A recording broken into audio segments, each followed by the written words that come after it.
happy people are successful people, which has been scientifically proven by applied positive psychology to be true. I'm Celisa Steele. I'm Jeff Cobb, and this is the Leading Learning Podcast. Empathy is essential to both learner-centered design and effective leadership. And empathy with doubly disadvantaged individuals, like Black women, can be that much more important and rare. L. Michelle Smith is a certified executive and personal coach whose work is informed by positive psychology and neuroscience. She's the author of 3 books, including most recently, Yes, Please, 7 Ways to Say I'm Entitled to the C-Suite. L. Michelle's specialty is moving women and women of color to the C-suite and E-suite.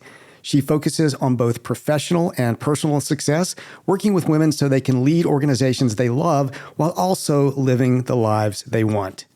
In this episode, number 366, Celisa and L. Michelle Smith talk about the difficulty women of color and women in general face in the workplace because of microaggressive behaviors and biases based on their gender. They also touch on intrinsic motivation, positive emotions like gratitude and amusement, demographic changes to the workforce, the importance of sponsorship and mentorship, and the role of empathy both when leading and when designing learning. Celisa and L. Michelle spoke in May 2023.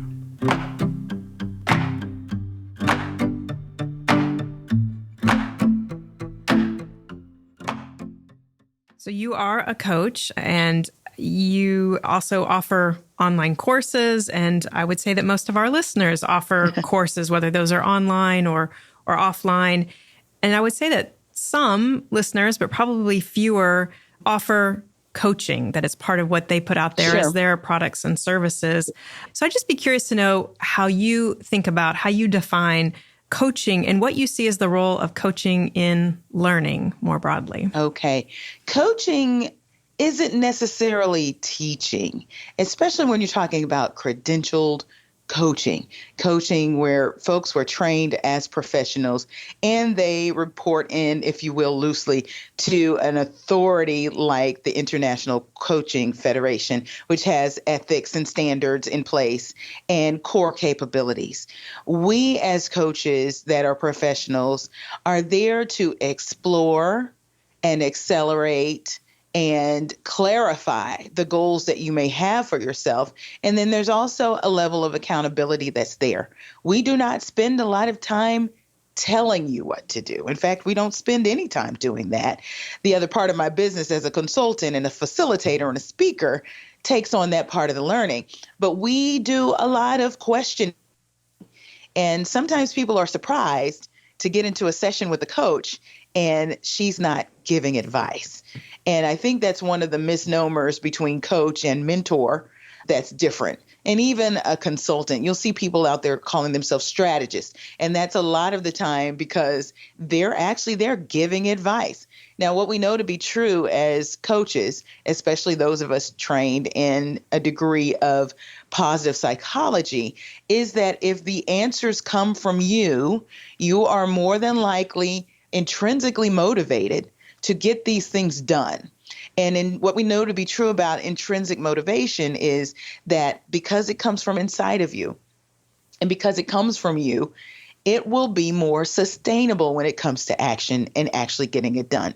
So a nice mix of extrinsic motivation and intrinsic motivation is not bad. And that's why you typically have a mentor and you might have a coach too. We're very different from therapists as well, although we work very well side by side because therapists will look back into your life and try and fix what's broken.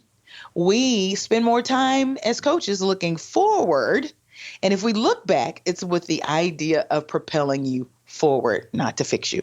And so you describe your coaching as being informed by positive psychology and by neuroscience. You spoke a little bit there about intrinsic motivation, yes. But maybe just tell us a little bit more about what does it mean for your work to be informed by neuroscience and positive psychology? Okay, so you could be a coach in any aspect, right? There are all sorts of coaches out there. But because I work with executives and people who are in business and we look into their lives, we find it's very important to be evidence-based. And much of that is grounded in some type of science. You will find coaches that are informed by other kinds of sciences. Mine happens to be positive psychology first and then neuroscience second. It really speaks to motivation, where that motivation comes from. And then the neuroscience is actually how the brain actually works and functions to make these things happen. So my practice is grounded in the idea that happy people are successful people, which has been scientifically proven by applied positive psychology to be true. You don't work towards happiness. You have to find it yourself and then you become successful. It's not the other way around. You don't find success and then find happiness. And so when you look at it in that perspective, you're able to look at the entire person, both personal and professional, and find those areas where there may be gaps in happiness. And we'll use and leverage positive emotion to get you where you're trying to go. There are actually 10 positive emotions. Some of them you're very familiar with because they're on trend right now. You hear a lot of people talking about gratitude, making sure that you start the day with gratitude, expressing gratitude, or maybe keeping a gratitude journal. But some of the ones that you may not be as familiar with are amusement. That just means downright fun, right? And last week, when I logged on with my clients, many of them are online because they're everywhere around the globe, I had on my Mickey ears. 50th anniversary Disney Mickey ears, and I think a rose gold hat that matched or something like that. And I did it so that when my clients came online, the first thing I would see them do was light up like, why in the world does she have that on? And they're smiling all of a sudden, and it's fun. What we know to be true is that it takes 3 positive emotions at one time to undo a bad mood. And so if we can Fascinating. get you out of a bad mood, or maybe even just a negative one that's just a little concerned or what have you, we can push you further faster. So that's just a little insight into why the positive psychology. So I know that your most recent book, released in June of 2023, is titled Yes, Please, 7 Ways to Say I'm Entitled to the C-Suite. Yes. Would you talk a little bit about who you wrote that book for? Yes. It's a continuation, I would say, a follow-up to the first book that I wrote, No Thanks, 7 Ways to Say I'll Just Include Myself. And that was a love letter to my sisters, primarily Black women, secondarily women of color, and then thirdly, all women. Okay. And the reason for that is because there's research that came out in 2017 by Catalyst and also Women in the Workplace. They both said about the same thing, that women have a very difficult time in corporate America because of microaggressive behaviors and biases based on their gender. But then when you add in the intersectionality of being a woman of color, you become the double disadvantaged.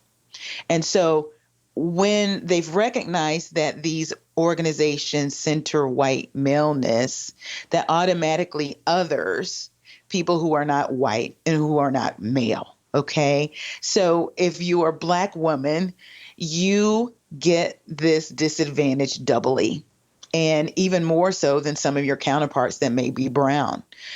The other thing is that those same studies showed that women of color, especially Black women, are leaving corporate America faster than anyone else. And the reason they cite it is because they're tired of being othered and what comes with being othered. And many of those women are starting their own businesses according to the U.S. Census. Black women are starting more businesses at a faster clip than any other segment of women or any other segment at all. But they're also followed by other women of color and then women in general. So we're starting lots of businesses. And the reason why we're citing is because we're sick of the BS. We don't like being treated poorly. We want to be treated as humans like everyone else. And if we're excellent, rewarded for our business and our greatness, just like anyone else would be. So, yes, please is my insight, my storytelling, the research that I've done to help women of color, especially Black women, make their way to the C-suite, because the numbers are really, really dismal. About 7 companies are led by women of color in general in the Fortune 500. Only 2 of those women are Black. Cassandra Brown Duckett at TIAA Creft and Roz Brewer, who is at Walgreens Boots. So the numbers are dismal, and you have to ask yourself, why is that? Because it would seem that if you go into a business and you work hard, you'll just get rewarded like anyone else and you'll move up the ladder. But it's just not necessarily true.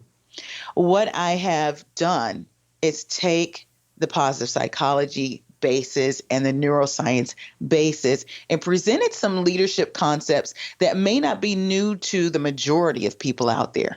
But the access to this information has been little to none for women who make it to mid-level and then suddenly they're spewed out of the leadership pipeline for one reason or the other. Either they're pushed out, they're leaping on their own, as the data has shown, or they're being pulled out. And that has more to do with partnership in the home front.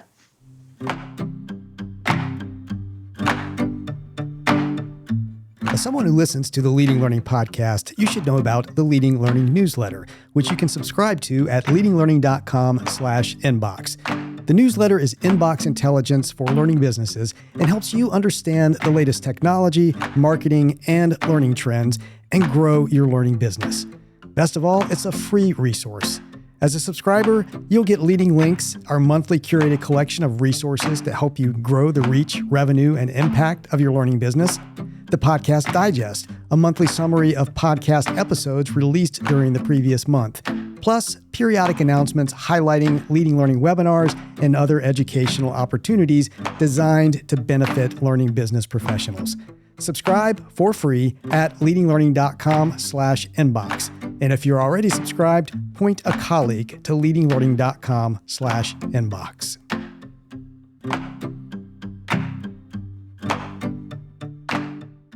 I know that affirmations also play a role in your work, and maybe that's part of, maybe you're putting some of those leadership concepts under these affirmations, but maybe you can either share some of the leadership concepts and or some affirmations that you like to use and help, especially women of color, better understand their role in the workplace and what they can do to make sure that they aren't othered.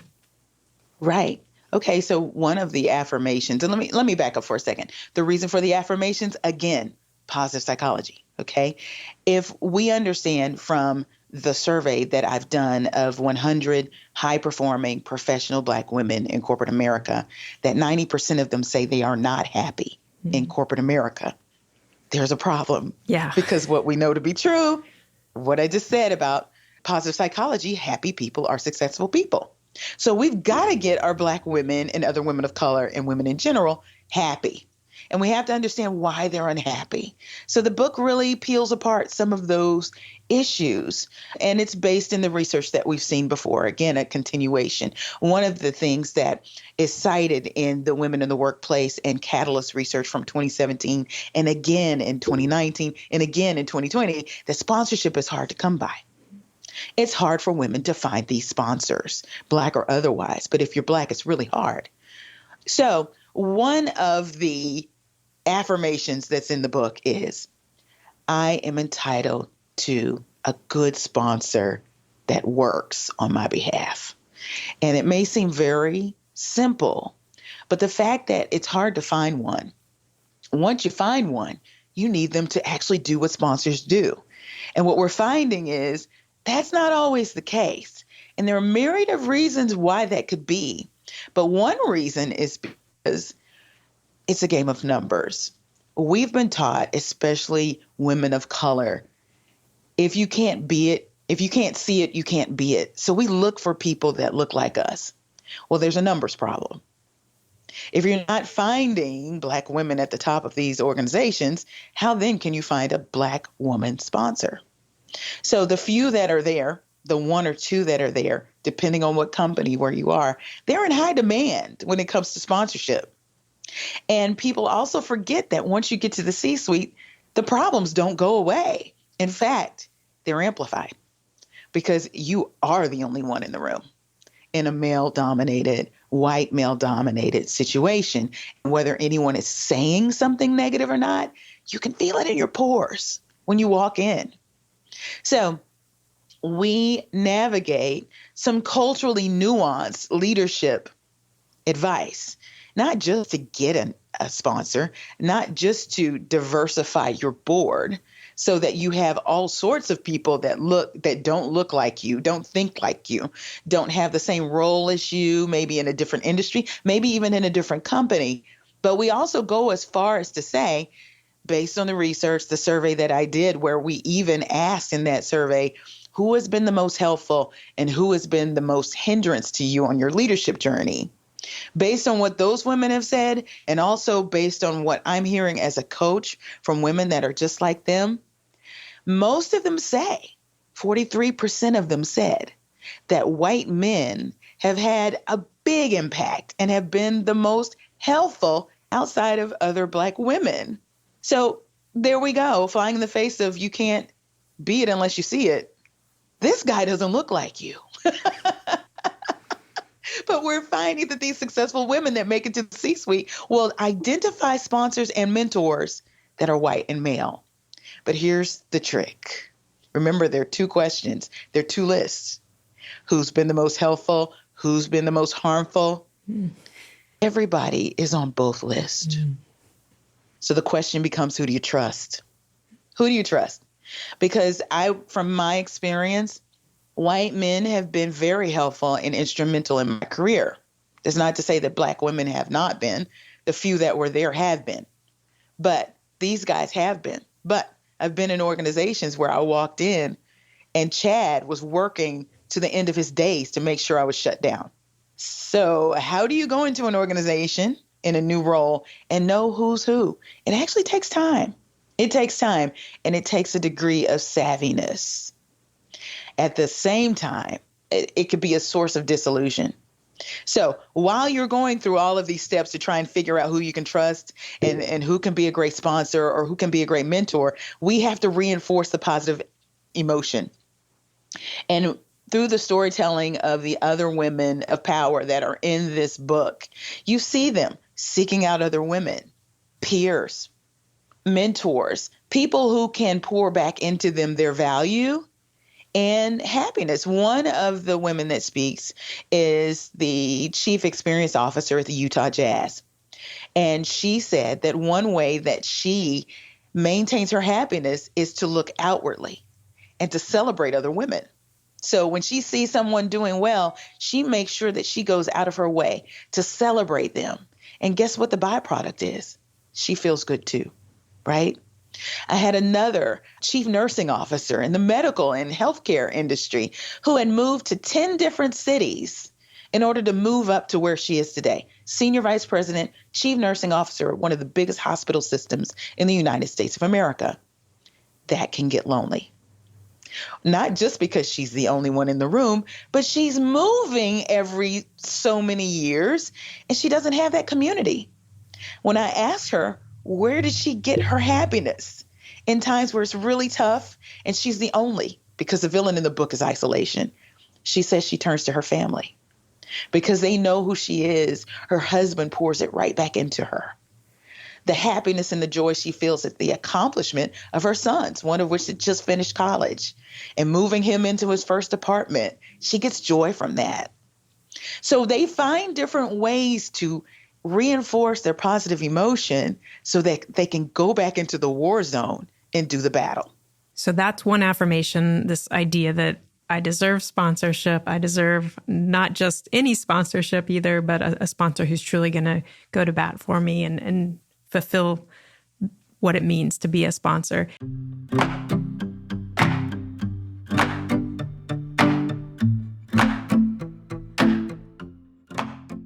But I'm also thinking about our podcast listeners who aren't Black women or aren't women of color. What is it that you would want them to understand and then potentially do with this understanding of what it's like for Black women in the workplace and for that culture that can kind of leave them doubly disadvantaged. Yes. Well, as people who are designing some of the learning and the programs that many leaders are learning from, I would hope that in this conversation that you've listened very intently, listened actively, listen mindfully, so that you understand where the people who are on the other end of your design are coming from. And hopefully, you'll be able to design programs that have these nuances in mind. Because let's look at the numbers. Our workforces are becoming multicultural. They're browning. Even if we're just looking at color and not just about all the other boxes that you could check, they're browning. The most multicultural adult generation is a millennial generation. And we've got Gen Z who's coming out of college now. They're getting their first jobs. 1 out of every 2 babies born in 2012 is a baby of color. That's 50%. So we even need to change our language when it comes to talking about minorities. They're not minorities anymore. They're not. Get rid of the language, right? Start to understand what these different generations, how they tick, what they need, what they look for, how they learn. One of the things that I do, although my leaders are typically in midlife and mid-career, I have more and more millennials coming my way. But I make sure, because education's in my background too. I'm also an adjunct faculty member at Texas Christian University. I know about hybrid design and even, just typical design for learning and development, curriculums and such. It's important that you give everyone all sorts of opportunities and ways to learn what you put in front of them. So even in my coaching, when they are prepared to answer one of my questions, I will give them a mindful moment. I'll tell them not to answer right away, to think about it, then write it, then share it. It's a red team exercise. You might recognize it, but it gives you a few different ways to digest and be mindful of the material, of the question. 1, you're going to think about it.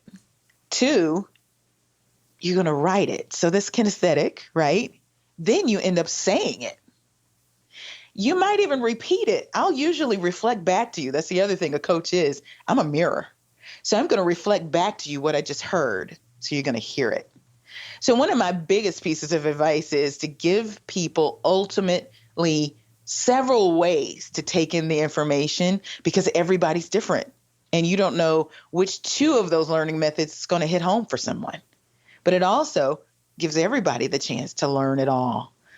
But just know that there are cultural nuances between the races and also even genders. We have different experiences. So bouncing your design off of someone who does not look like you or act like you, treat it the same way an executive would their personal board of directors. Get yourself a tribe that you can use sort of like a focus group informally and bounce it off of them and see what they come back with and see how you can tweak your design and get where you're trying to go. So this is the Leading Learning Podcast. So one of the things we always like to ask guests is just a little bit about their own lifelong learning. And so I would love to hear from you, El-Michelle. What are some practices or habits or sources you turn to as you're looking to grow yourself personally and professionally? So this is one of the, I'm glad you asked that question, because this is one of the advantages of having a credentialed coach. We are held to the standard of continued learning, and we can't recertify or, they expire. These things expire. You have to go back in there and test again to get your credentials back, or even go higher up the chain. You have to have continuing coaching education units. So when I first got my coaching credential, it was in applied positive psychology. That neuroscience certification, I'm still working on it, but that's part of my continued coaching education. The red team exercise that I just talked about. I just earned some continuing coaching hours in red team coaching. I love it because it invigorates my practice and it serves my people. Even though it's serving me, I'm learning, I'm growing, I'm upskilling. But to see how they are accelerated even more by the learning that I bring to them, it makes it even more important. Again, it's intrinsic for me because I want to see, I have a desire and a passion to see my clients climb higher. And when they succeed, man, I'm overjoyed. I just can't help it. So there's a continuing coaching education that I do, but I'm always reading. I'm a self-proclaimed geek chic individual. I love technology. It's a part of who I am. It's a part of my brand. And when this AI thing hit, as hard as it did and as fast as it did, yeah, it was scary. It's still scary. I'm not going to lie. But the things, the opportunities that it opened up for me as a business owner, also as a coach, as an individual, I love playing with that thing, whether it's Chat GPT or some other application that has it embedded inside of it. I want to know all the different ways that AI can benefit humanity. So I have this innate curiosity, which is actually feeds my ability to be a great coach. You have to question everything. So I have questions. I'm going to be looking for answers. So I'm going to be reading about it. I'm going to be scanning YouTube and going to YouTube University to learn about it. I'm going to be on TikTok, seeing what people are going to say. I think that continued learning and upskilling is just, I'm hardwired for it. And I think that if you're not learning, you're definitely not growing. And whatever's not growing is dead. So as long as I'm on this earth and alive and able to do that, I'm going to do it.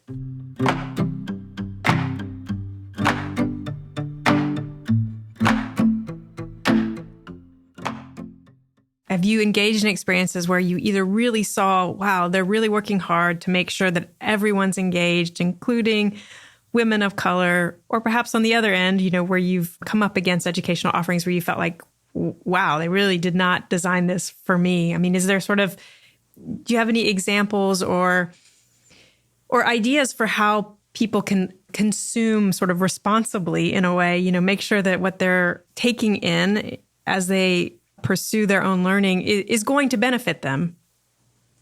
Yeah, and I think I hear a couple of things there.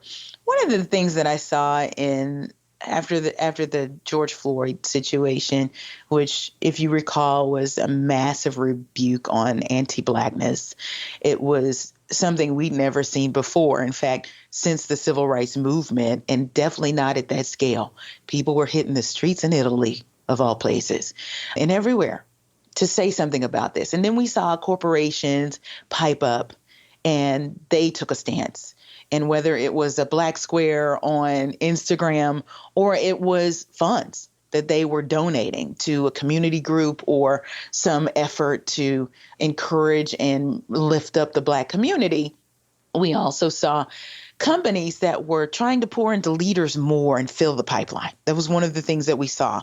We wanted to see more Black leaders, not just in the pipeline, but we wanted to see them on the boards. We wanted to see them in the C-suites. We wanted to see them at every level. So they funded these programs, and some of them were knee-jerk and not very well thought out.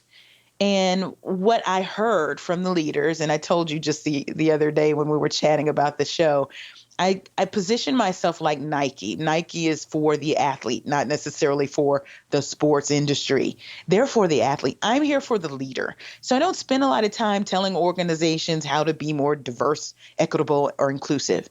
I spend time with the leaders hoping that they will be able to navigate the obstacles that are in front of them. So after all of this happened, one of the knee-jerk solutions was let's talk about it. Let's have courageous conversations. And they'd call on the Black leaders who had just seen the video, who were mortified, horrified, and triggered based on things that had happened in their own families that they'd seen for themselves. And they were asked to sit on panels and present to everybody in the wake of that. just right in the midst of it. There's something to be said about empathy and engaging empathy in your learning design. Because if there was some thought put to it, if someone had just simply said, if I were in their shoes, would I really want to be saying all of this to all of these people with all of this raw emotion and this really hitting home the way it had? We saw that with the violence against Asians. You know, some of the companies, first thing they want to do, have a town hall. Let's bring all the Asians together and let them talk about it, and we'll listen.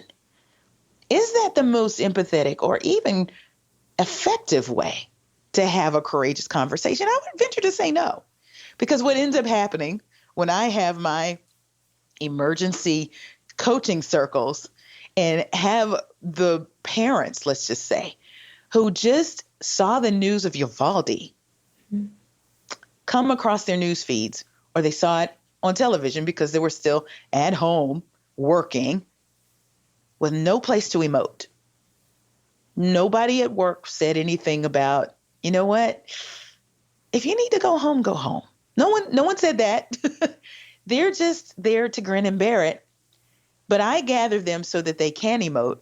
I start to hear from them.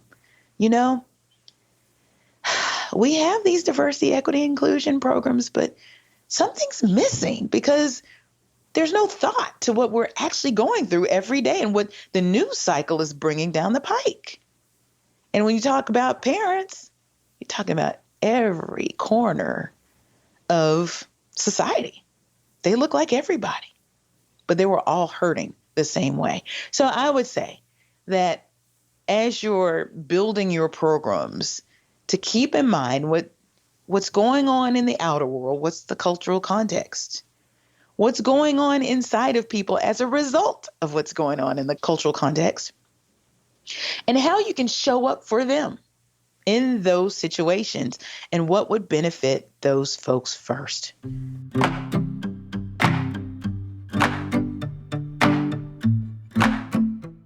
L. Michelle Smith is a life and business coach, an author, and a speaker.